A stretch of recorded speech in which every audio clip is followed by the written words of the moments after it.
Hello and welcome to the channel. It's me, Kristofer Brooks. I was invited to a Zoom call at the weekend. Unfortunately, I couldn't make it, but kindly Anthony Webber has allowed me to share some of it.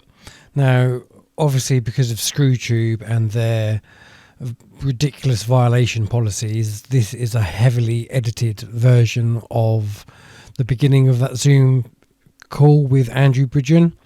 The full uncensored version will be on my Patreon at some point in the coming days. So if you're interested in it, then please do head on over to Patreon and become a member and help me to support my channel and my work so I can continue to do this. Let me know what you think in the comments below. And as always, look after yourselves and I will speak to you again soon. Bye for now. Northwest Leicestershire was always considered an unwinnable seat in 2010. I was, I think, we're 83rd target seat on the list.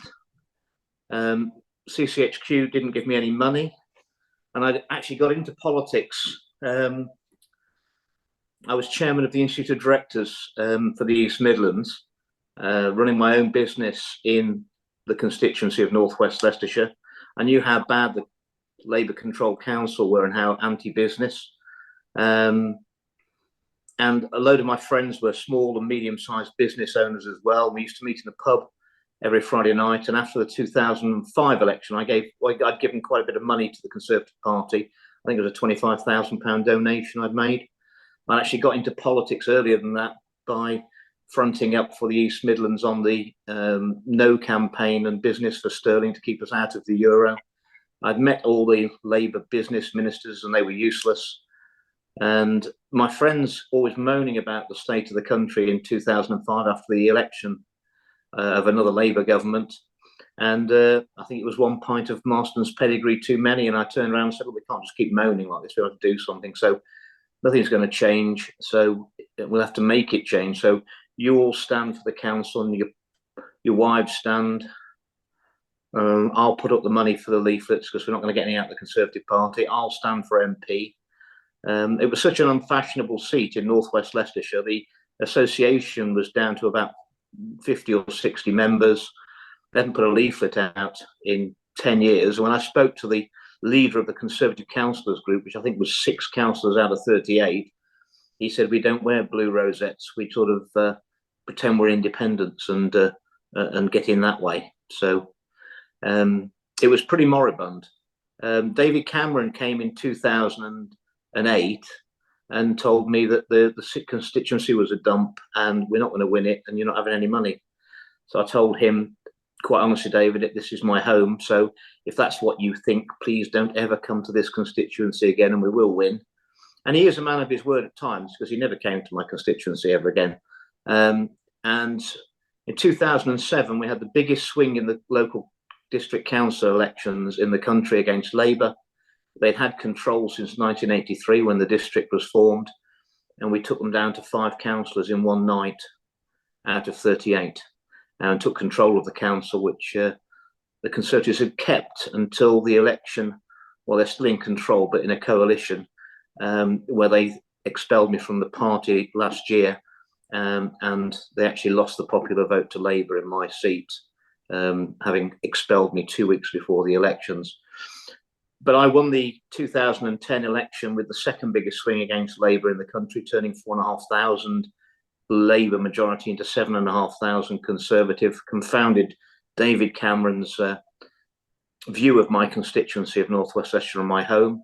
I increased my majority in 2015 to 11,200.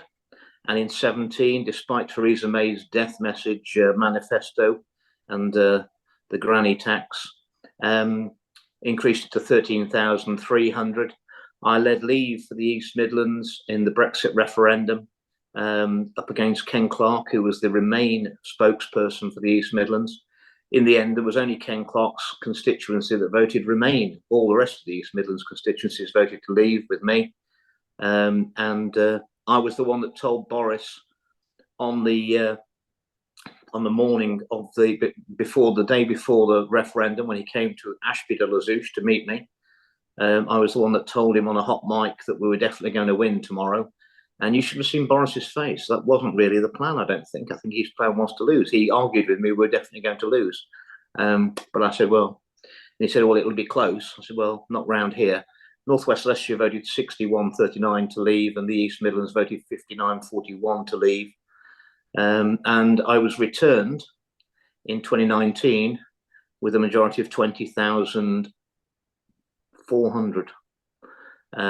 So there were 6 candidates on the ballot paper, and I got 63% of all the votes. So one of the safest seats in the country. And it took me 10 years, 9 years from when I was elected, working with my councillors, completely changing the outlook of the district council, which is coterminous with my constituency, until these elections, where I lose a couple of wards because I've got too big a population now. But North West Leicestershire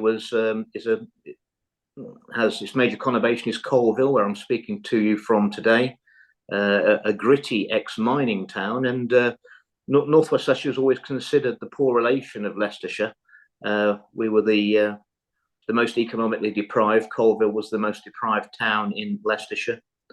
And it took me 10 years to change the whole ethos of the area. I always talk my area up, but I've got lots to talk it up about. North West Leicestershire's got the highest economic growth in the UK. It was dead easy after Labour had been running the place for so many years. I mean, they'd had like 25 years of dissuading people from doing anything and making planning as difficult as possible, and they were anti-business. I knew that because I'd built a new factory for £10 million in the constituency in 2001, and they were just, and created 300 jobs, and they were just a pain in the backside, making life very, very difficult. So we basically removed the planning department, got them to go and move somewhere else, and recruited more pro-business people. So we've got the highest economic growth in the country. We've brought in a lot of new business. We're the centre of population of the UK.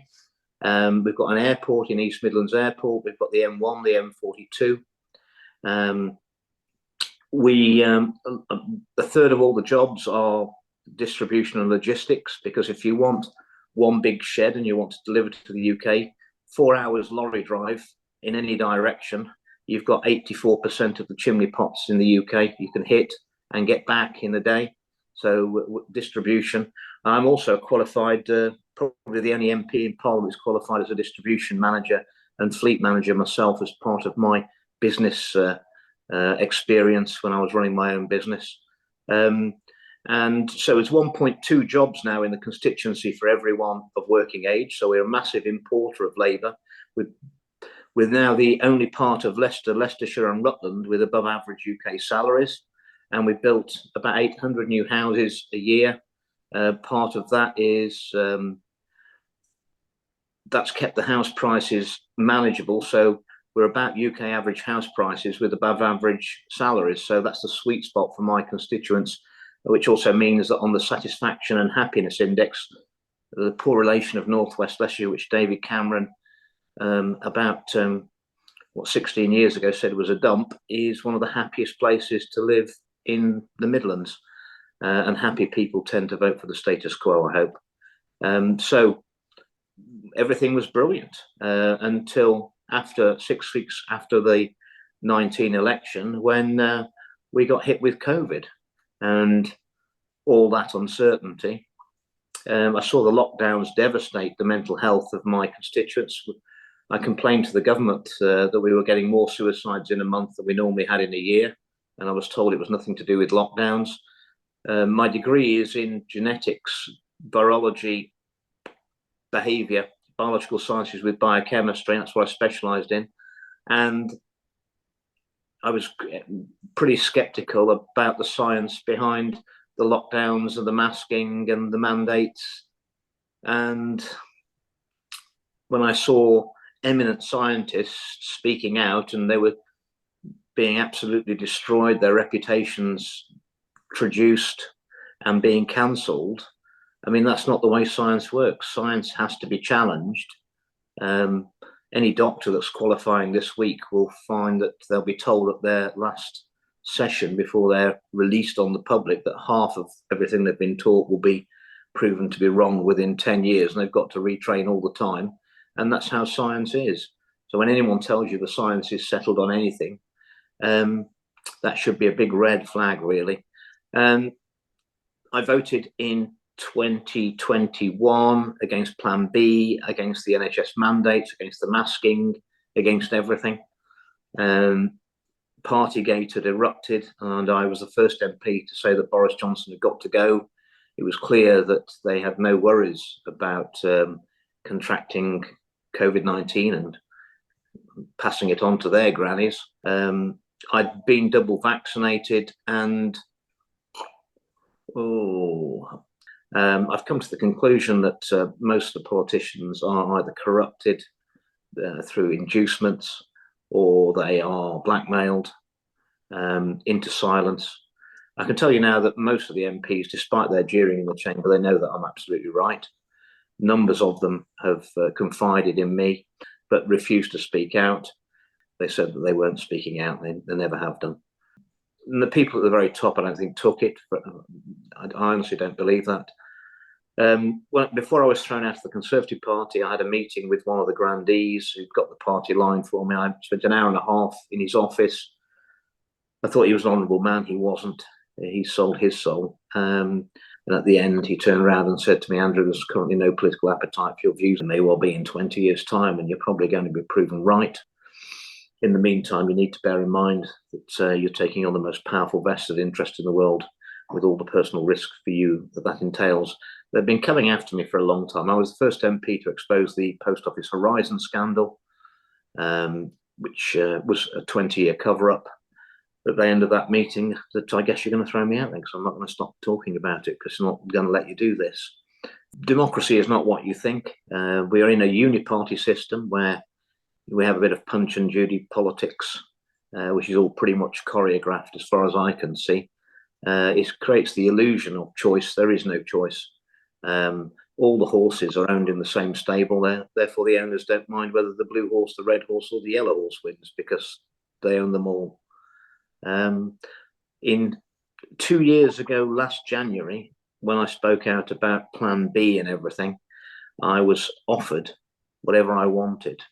That was the phrase. You can have whatever you want. You just tell us what you want and shut up. And I was pretty shocked. And I told them anything I want. And they said, "Yeah, you have to tell us what you want." I said, "Well, if we're playing that game, then we better start with the Prime Minister's resignation letter." It appears I couldn't have anything I wanted. So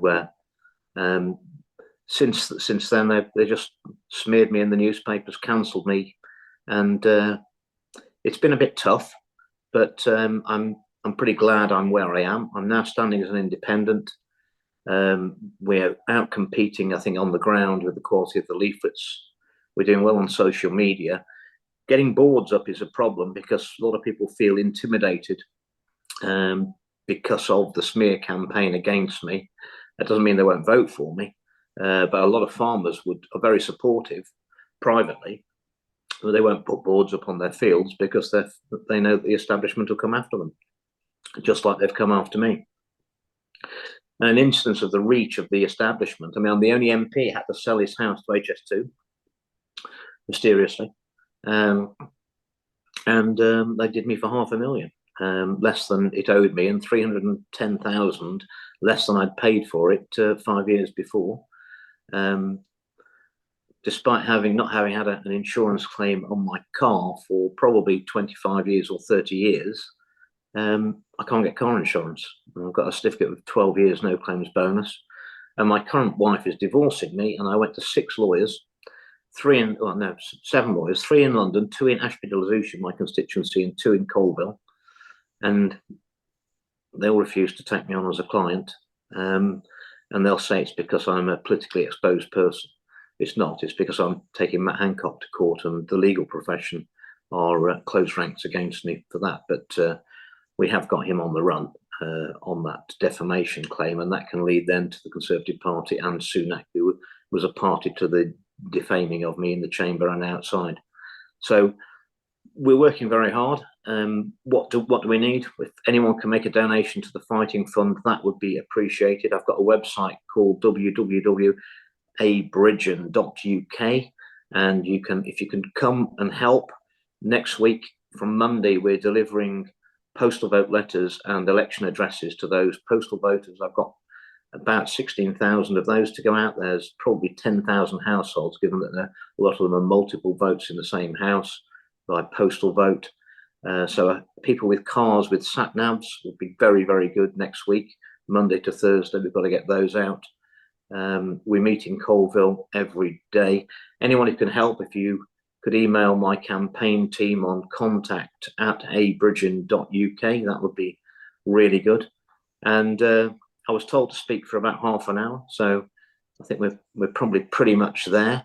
And if you've got any questions, I'll do my very best to answer them. But I mean, I've been ostracised in Parliament by the MPs, because most of them, because I committed the unforgivable sin of speaking the truth to power, and they don't like it. And that's why they're against me. But don't think I'm isolated in Parliament, because there are about 4,000 real people who work in Parliament, the cooks and the cleaners and the security guards and the police. And I can tell you from personal experience over the last 18 months or so that 80% of those are with me. They're quite politically aware. They can't show any bias, but when there's no one else in the corridor or there's no one else around, you know, when one of the black cleaners, as I'm leaving Parliament tonight, comes up and whispers in my ear, "Keep going, Andrew, we're all praying for you," you know where the people are. And people are waking up.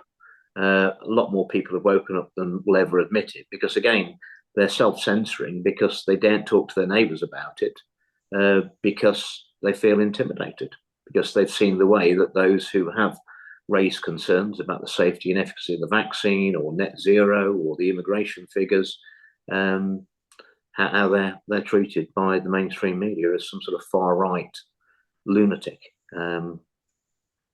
So I think with that point, I'm not far right, but I am right so far. I was right on HS2. I voted against it for 10 years, against the whip. I said it was going to be a complete waste of money, and it never happened. And it inflicted a lot of blight on my constituency, and actually slowed our economic growth. But now I was proven right. I was the MP that first exposed the Post Office Horizon scandal. My constituent, unfortunately for the government, was Mr. Michael and Susan Rudkin, who uncovered the manipulation by Fujitsu of the Horizon data remotely without the postmaster's knowledge in 2008, before I was elected, and came to see me when I became the MP, having been convicted. And I got that all overturned by 2020, that their criminal convictions were overturned. But I can tell you now, they still haven't had the compensation. And I've been fighting on the infected blood for one of my constituents, Robert Angwin, who's actually an American citizen, lives in the UK, can't vote for me, never has been able to vote for me. But he was given a dodgy blood transfusion, and he's got hepatitis, and he's probably not got that long to live now. And also, I was the MP who uncovered the modern slavery in Leicester in the garment industry, with thousands of people being paid £3, £2.50 an hour in the fast fashion supply chain, which has also been covered up for decades. So, questions from the floor, please. Who's going to field them to me? Well, Andrew, thank you very much for that. And obviously, you can expand on other things when you get the questions through. If I can start the ball rolling, if you can perhaps give us your take on the current situation with the World Health Organization. Well, it's amazing. There's a lot of things going on while we haven't got any MPs. But perhaps I could just tell you why we're having a general election now. Rishi Sunak, I mean, he'll say that inflation is down to 2.3% and his plan's working. Well, if his plan was really working, he'd let it work a bit longer so that people could feel the benefit and have some interest rate cuts. Well, he knows, as well as anybody else should know now, that food price inflation is going to rocket by the end of the summer. So there's going to be no relief for interest rates And once he calls a general election, they couldn't cut interest rates at the Bank of England anyway. And interest rates are still above the 2% target. So it's as good as it gets for him before he'd have to call a general election by January. It's as good as it gets to him, and there is going to be no interest relief. So he can pretend his plan's working, and it's not working at all. The second thing is that the so-called Rwanda bill for the deportation of illegal migrants. Hello. It's a huge issue in northwest Leicestershire in the country. The Rwanda bill is deeply flawed legislation, and without leaving the European Convention of Human Rights and probably the charter we signed on refugee treatment, it's never going to work. It's just going to create lawyers an absolute feeding frenzy. You and I have got more chance of going to Rwanda than any illegal migrants. That will be obvious by the time we get to November that the Rwanda plan's not working, so he needs to cut and run on that. And another thing is the fact that they've actually got us into a war in the Ukraine. We've currently got UK personnel firing UK missiles out of Ukraine into Russia. So have the Americans, the Poles, the Germans, the French, everybody. I'm not convinced at all that that it's the Ukrainians who are fighting Russia currently. They haven't squared that with the people or Parliament. They won't admit it, but that's what's going on. The F-16s that are going to be going out there may have some Ukrainian pilots, maybe NATO pilots, but they're very technical machines. They need 100 probably people on the ground to service them. They're not going to be trained up as Ukrainians. They're going to be NATO forces. There are only 2 or 3 runways that are long enough and straight enough for the F-16s to fly out of Ukraine. I'm sure the Russians know exactly where they are, and they'll be dealt with. And if those airplanes start them flying out of bases in Poland or Hungary or Romania or Germany, the Russians will hit those bases, and we're at war with Russia, whatever happens. Quite honestly, since 1991, we've moved NATO 1,000 miles nearer to Russia. They haven't moved nearer to us. They're the biggest country in the world. They've got loads of resources. I just don't really see them being a threat to us. Why would they want to invade the UK with all our problems? I mean, insurmountable problems, quite honestly, mostly inflicted by our own governments. So that's all just nonsense. And if you remember how the Americans responded to the old Soviet Union seeking to put missiles in Cuba 90 miles off the Floridan coast, that led to the Cuban Missile Crisis. Well, for 10 years, Putin's been telling us don't put missiles on my border in Ukraine. So I'm not surprised the way he's acting. In fact, I think he's probably acting with considerable restraint, given the fact that we're poking the Russian bear in the eye repeatedly. And we believe in nuclear deterrence, which is why we've got our Trident missiles with our warhead payload of about 200, 215 warheads, maybe. And yet we're taking offensive action against a superpower with 5,800 nuclear warheads. None of this makes sense. The government keeps saying that we're going to be at war, and we need to have conscription, and we need to have national service. At the same time, as they shut the last steelworks in the country that can make weapons-grade steel, none of this adds up. And also, they're stopping our farmers from growing food. This is crazy. They're working against the national interest. None of that stands up to any scrutiny. And of course, so Rishi, I've got some moles in the MOD, and Rishi told the generals, the admirals, and the air vice marshals that he didn't want to be a wartime leader. So he's bailing out, because I think we're going to be in a war with Russia, full blown, and it possibly more than Russia, could be with China and Iran as well, before November, and that would allow Biden and the Democrats to cancel the American elections and keep Trump out, whatever happens, which is their plan, I believe. So Rishi wants out, and of course the narrative on the safe and effective COVID-19 vaccine is crumbling by the day as more evidence emerges, and they can't hold that till November either.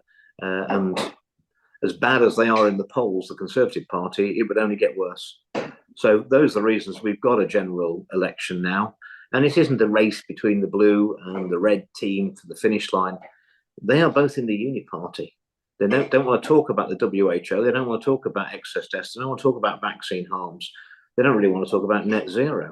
They don't want to talk about what's really going on in Ukraine. They don't really want to talk about what's going on in Gaza. This isn't a race. This is a baton handover to the other wing of the Union Party, quite honestly. And it's deeply, deeply, deeply disappointing, the level of representation in the mother of all parliaments. In integrity, I think we've got the best politicians that money can buy. I coined that phrase over a year ago, and I think it's absolutely true. The WHO, well, where do I start? I've spoken all over Europe against the WHO. I've spoken in Denmark, Norway, Ireland, Sweden, the European Parliament, Latvia, trying to get their politicians not to hand over sovereignty to an unelected, unaccountable, non-tax-paying, diplomatically immune from prosecution organisation led by Dr. Tedros, who the UK objected to his appointment as Director General of the WHO, a man who was only there because of an unholy alliance between Bill Gates and the Chinese Communist Party. What could possibly go wrong giving him absolute control over when to call pandemics, take power from our elected representatives? I haven't had a chance to analyse. The WHO had run two instruments. They'd run the so-called pandemic agreement or accord, and also they were running the amendments to the International Health Regulations 2005, last amended, and either one of those instruments going through will basically take the powers they're looking for to be able to declare a public health emergency of international concern for a human, animal, pathogen, or a perceived threat to the environment, any of which will allow them to seize powers which no leader of the world, well, no leader has ever been able to have before. Absolute power over every activity in every country of the member states, 194 member states. If anyone thinks that giving them those powers to call an emergency where they take those powers and decide when it's over is going to lead to us having less emergencies or more emergencies, I think we know what the answer is. And any elected representative at any level who would give away the sovereignty that they've been entrusted with for a parliamentary term doesn't deserve a seat in any elected chamber anywhere in the world. And that's the message I've taken to parliaments. And I've even Zoomed with African MPs and senators and urged them not to go back into colonialism, where they fought so hard for their freedom. Obviously, the problem is that there's huge power behind the WHO. They're working with the World Bank and the Bank of International Settlement. And a lot of countries are in a lot of national debt, and they can put the squeeze on them to make them sign up to treaties that are not in the interests of their people. But I mean, the UK Parliament wouldn't even debate about it. The only debates we ever had were public petition debates with 100,000 signatures. And the one I really wanted, which was got over 100,000 signatures, was the debate and the motion that we should leave the WHO and defund it. And that was decided by the Petitions Committee that wasn't a subject that they wanted to debate in the UK Parliament, despite it having 104,000 signatures. Yes, we're still following up a freedom of information on that one, Andrew, because that was totally unsatisfactory. But have you been keeping a look at who's in the queue for asking questions? Yes, I am. Yes, I am. If we can go to Steve Hatton and then we'll go to Ray after that. Go on, Steve. Hello, Andrew. I'm Steve from Stockport. Thanks for everything you do. Amazing work. I stood for council myself. I'm not standing this time, so I can appreciate it's hard work for you. And thanks for coming on at this point in time. Two questions slightly related to the vaccine, if I may. Firstly, do you get a sense of how many people that you talk to in your constituency agree with you specifically on the vaccines? And just casting back to April 2020, when Bill Gates was suddenly telling us no freedom until we've had a vaccine, and they had to be, part tested if they were going to be brought in before 18 months. What were you and your kind of colleagues or close friends thinking at that point in time when that kind of threat was put on us? What kind of things were you thinking and saying then? Well, I think at that stage, I still couldn't believe that the regulators had been captured, as I now know they have. You know, the Medicines and Healthcare Product Regulatory Agency approved those experimental vaccines and recommended immunity from prosecution for any harms, 86% funded by the people they're seeking to regulate. The Joint Committee on Vaccination and Immunisation declared personal interest, the members of that committee, personal interest of £1 billion of investment in Big Pharma, the people who were going to be making profit out of this. And, you know, now I find out that Bill Gates gave tens and tens of millions to the BBC. And when he was allowed on the BBC to say that no one's going to be safe until everyone's safe, everyone's got to have the vaccine so we get out of lockdowns. I mean, they were actually allowing him to advertise for products that he was going to profit from. And they have a no advertising policy on the BBC. You wouldn't allow anybody to do that. And when you've got Bill Gates, who's not a doctor or a scientist, in fact, he's probably a convicted fraudster, whenever he rings up and the Prime Minister will take his call, he flies over to London and he meets the leader of the opposition, the Prime Minister, whichever ministers he wants to meet, and he discusses pandemic responses and he talks about net zero. I mean, same people behind all the scams, and none of it's any good for the public. And you realise just how corrupt it is, because I mean, who's elected Bill Gates and what specialist knowledge has he got? And it's absolutely frightening, the reach of these people who just happen to be some of the richest people in the world. And I would also remind those watching today that, you know, they bragged during the lockdowns, which devastated so many small and medium-sized businesses in my constituency across the world as well, that the super elite rich, now the 0.1% had increased their wealth by about 50%, the billionaires during lockdown. Well, I mean, it's statistically impossible they all could have just happened to make the right investments in advance to benefit from a lockdown. That's called insider trading. They obviously knew what was going to happen in advance and they'd got their positions ready. And for a group of those people, all of the super rich, to suddenly earn 50% more money, that can only be insider trading, because statistically that none of that could have happened. But when the vaccines were first rolled out, I mean, I took 2 doses of AstraZeneca. I did not realise that all the regulators and the government had been captured, and indeed the opposition had been captured. I was told by a very senior politician after I'd spoken out in December 22. So in February 23, he came to me in the House of Commons. It was only me and him, so he can deny it, and said, "Andrew, you can speak out all you want to. You're vaccinated. You're going to be dead of cancer soon." And he just walked off. And what sort of person would ever say that to anybody? And he can deny he said it, but I mean, he did. That's the sort of people we're dealing with.